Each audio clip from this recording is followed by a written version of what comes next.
इंद्रायणीचं पसायदान. 9 जुलै. मशीनचं सुदर्शन चक्र. लेखक डॉक्टर संतोष मोतीराम मुळावकर. अभिवाचक प्रार्थना चोबारकर. उंच बंगल्यांच्या अपार्टमेंट्सच्या गर्दीत जमिनीच्या टिचभर तुकड्यावर एक छोटंसं घर दिमाखानं उभं राहत असतं. बंगल्यांच्या अपार्टमेंट्सच्या सावल्यांनी ते घर घेरून टाकलेलं असतं, पण त्या सावल्यांमध्येही त्या घराची वाढ थांबलेली नसते.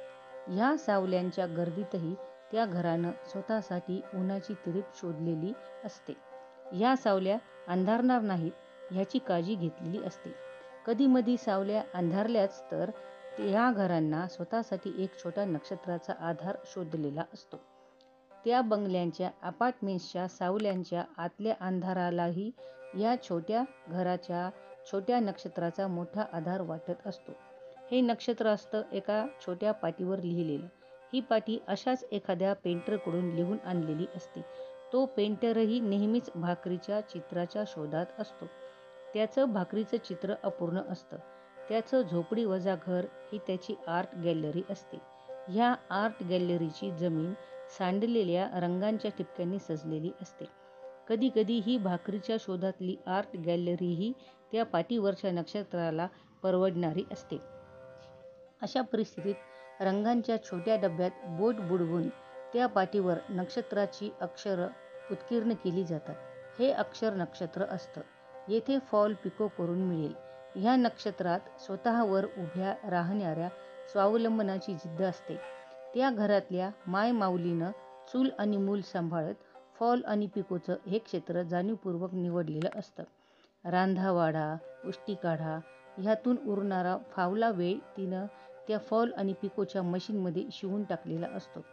ही मशीन ही घरातल्या अन्नधान्यात, कपड्यात जाणारे पैसे वगैरे काटकसरीनं कापत त्या पैशांनी शिवलेल्या नोटांमधून विकत घेतलेली असते. त्यामुळे ह्या घराला फॉल आणि पिकोची सुंदर नक्षी लाभलेली असते.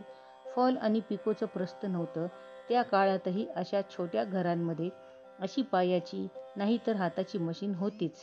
ह्या मशीनला शिवणयंत्र म्हणण्याचा प्रघात नव्हता, पण मशीनच्या डोक्याच्या चाकाला सुदर्शन चक्र म्हणण्याचा प्रघात होता. काही गावातल्या पुरुषांनी हे सुदर्शन चक्र गावात जिथं जागा मिळेल तिथं कपड्यांच्या दुकानाच्या ओट्यावर मांडलं होतं. टेलर्स नावाच्या पेंटेरी पाट्या अजून जन्माला आल्या नव्हत्या. तशा पाट्यांची गरज नव्हतीच. मशीन ही टेलरची निशाणी कुणालाही सहज दिसणारी होती.